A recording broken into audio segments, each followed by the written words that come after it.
Salut les petits culs! Après avoir vu dans la précédente vidéo ce que c'était que les protéines végétales texturées, aujourd'hui on attaque en cuisine avec le petit format, le format haché. Vous allez voir, je cuisine toujours sur le même principe, c'est-à-dire que je fais une base et deux recettes avec. C'est un gain de temps incroyable et je cuisine toujours comme ça dès qu'on fait des plats un petit peu mijotés ou des sauces. Aujourd'hui donc je vais commencer par la bolognaise. C'est une recette très classique qu'évidemment vous connaissez si vous cuisinez déjà ce produit.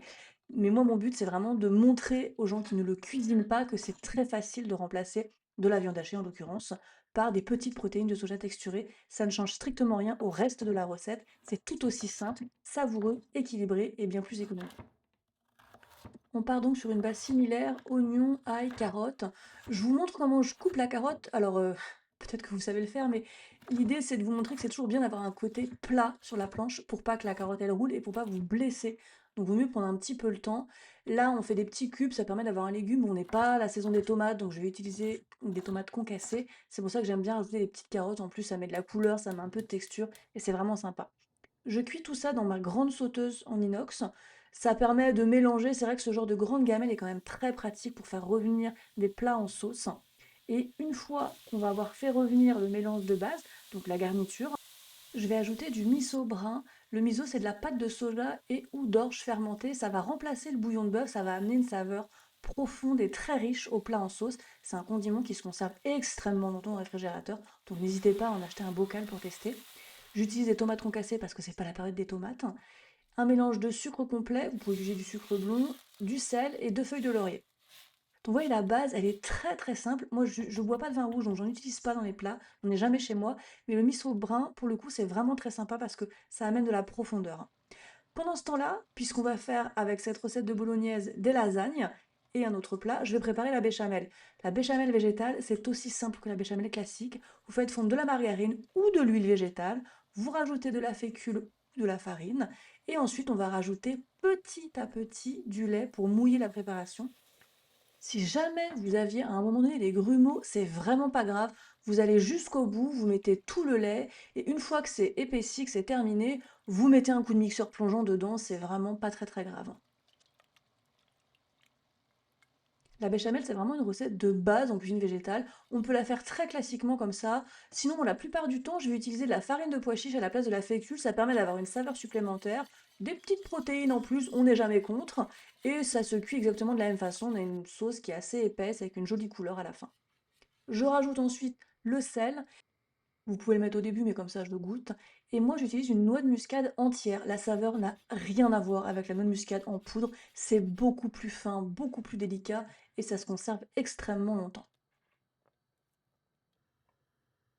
Une fois que la bolognaise est prête, vous voyez, on a vraiment une texture qui est assez similaire. La couleur n'a rien à voir, mais la texture est assez similaire. C'est vraiment très très bon.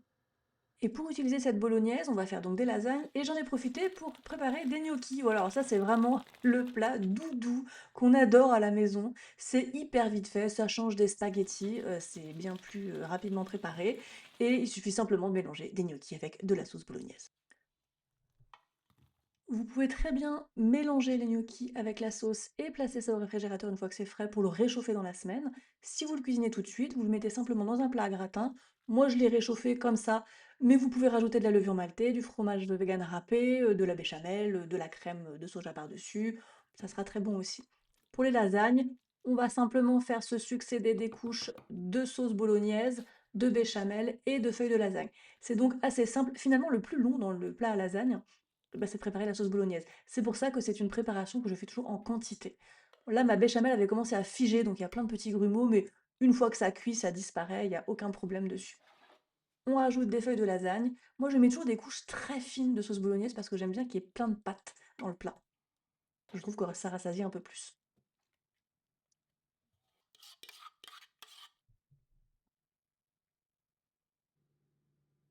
Et voilà, après 30 minutes au four, on a une jolie couleur.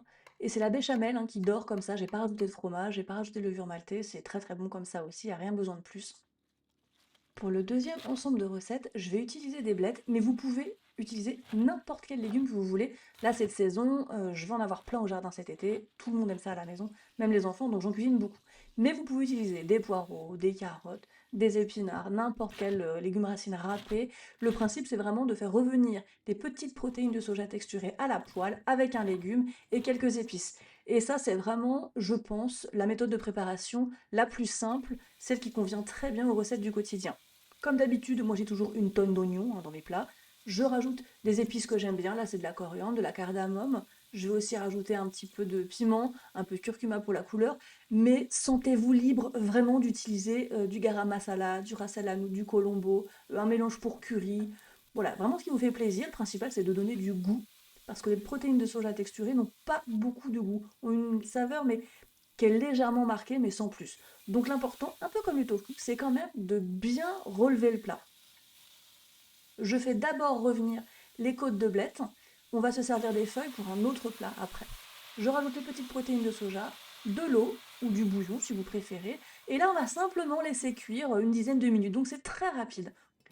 C'est une base qui peut se servir avec des pommes de terre, du riz, des pâtes, de la semoule par exemple. Aujourd'hui, je vais vous montrer une recette un peu sympa parce que ça permet voilà, d'avoir des petites idées sous le coude quand on reçoit ou quand on veut se faire une soirée apéro ou une soirée où on mange avec les mains. On va faire des samoussas. Pendant que ça refroidit, je vais faire la deuxième recette. Donc je réhydrate les petites protéines de soja texturées avec du bouillon de légumes et de l'eau chaude. Et pendant ce temps-là, je vais préparer le pesto. Donc là, en l'occurrence, ma base, ce sont les blettes. Je vais cuisiner les côtes dans la première recette et les feuilles dans la deuxième. Pour faire du pesto vegan, c'est toujours la même chose. Des feuilles vertes, des petites graines, là j'ai mis des graines de courge, de l'ail, du sel et de la levure maltée. Vous pouvez utiliser des épinards, de la mâche, de la roquette, ce que vous voulez. C'est toujours moins cher que le basilic de toute façon. Ensuite, on rajoute l'huile en petits filets, comme ça permet d'avoir un pesto qui est assez onctueux. Et je vais ensuite tout simplement mélanger les deux. Donc là, on va même pas cuire les petites protéines de soja texturées, on va simplement les égoutter. Donc simplement, vous les versez dans une passoire et vous les écrasez avec le petit saladier. Ça peut être aussi avec une louche, voilà, c'est pas plus compliqué que ça. Sur les petits formats, c'est très très bien.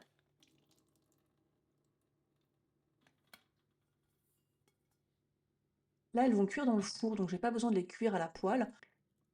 Et ensuite, on va simplement les mixer par petites touches. L'idée, c'est simplement de les mélanger à la sauce, de les rendre un peu plus fines. Mais je veux pas avoir une purée à la fin. Je veux quand même quelque chose qui ait de la texture. Et ensuite, on va tout simplement garnir une pâte feuilletée, du commerce ou maison. Ça, c'est vraiment le genre de repas qu'on se fait peut-être 2 à 3 fois par mois pour nos vendredis apéros. C'est très très simple à faire, c'est très rapide et on a quand même un plat un peu complet et pas juste de la pâte feuilletée avec du pesto dedans. Ce qui est très bon aussi, mais moi j'aime bien quand même avoir des plats un peu complets le soir. Vous laissez toujours une bande sur le côté de libre pour pouvoir bien faire adhérer les deux pâtes avec vos doigts. Et moi, je la prédécoupe avant. Alors, la pâte feuilletée va un peu se recoller à la cuisson, mais c'est pas très grave. Au moins, on a des morceaux. Alors, je sais pas chez vous, mais moi, j'ai des enfants. Il y a intérêt que chaque morceau fasse la même taille et que tout le monde ait le même nombre de morceaux parce que sinon, c'est la guerre. Donc, je préfère toujours découper avant d'enfourner dans le four. Là, je vais pas les torsader. On peut torsader les tartes sautées quand on a vraiment une chose qui est plutôt liquide. Là, comme j'ai des morceaux, ça va juste être super moche. Et ensuite, je badigeonne avec de la crème de soja, mais vous pouvez utiliser du lait avec un sucrant liquide, comme du sirop d'agave par exemple. Et une fois que ça sort du four, c'est doré, c'est très facile à redécouper, c'est vraiment super bon. On va attaquer maintenant les samoussas, comme la préparation à base de côte de blé et de protéines de soja va être plus froide, c'est plus facile à manipuler. Je commence par séparer de leur papier toutes les feuilles de briques pour en faire un tas. Alors attention, ce n'est pas du papier cuisson, hein, les feuilles qui séparent les feuilles de briques, ne les utilisez pas à la place de papier cuisson dans le four. Une fois qu'on a des demi-cercles comme ça, vous faites un tas avec. Et ensuite, je vais vous montrer en pas à pas comment on fait les samoussas. Donc vous mettez la feuille bien devant vous et le côté rond va toucher le côté droit en face. On se retrouve avec une petite bande presque rectangulaire. Avec une petite cuillère, du coup, vous allez mettre la garniture tout en bas dans le petit triangle qu'on voit. Alors, faut pas trop les remplir les samoussas parce que sinon, c'est difficile à plier et ils risquent de d'éclater. Vaut mieux des petits samoussas mignons, bien garnis.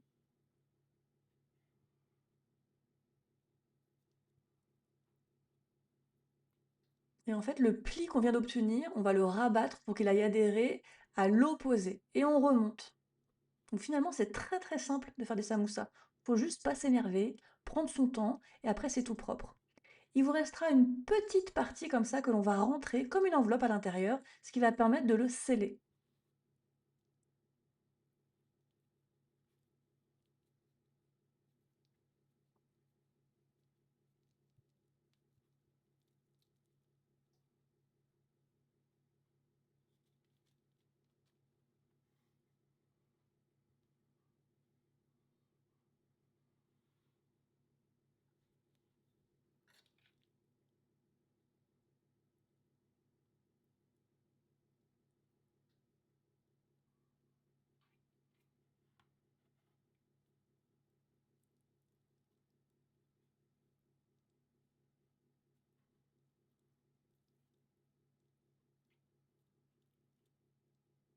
L'avantage des samoussas, c'est que c'est une préparation qui peut se préparer en avance.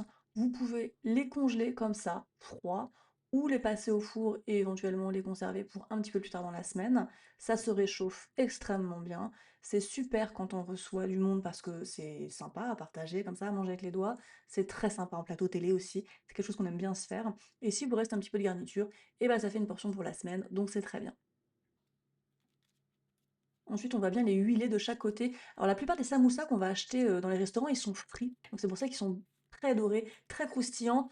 La méthode au four est aussi très bien, pour le coup, ça évite de sortir de la friteuse, mais pour qu'ils soient bien croquants, faut bien les badigeonner de chaque côté. Vous voyez, après 15 minutes, on a une jolie couleur dorée et vous pouvez les réchauffer ultérieurement sans aucun problème. J'espère que ces petites recettes vous auront inspiré pour cuisiner des protéines végétales texturées et on se retrouve dans une prochaine vidéo. En attendant, prenez soin de vous. Ciao!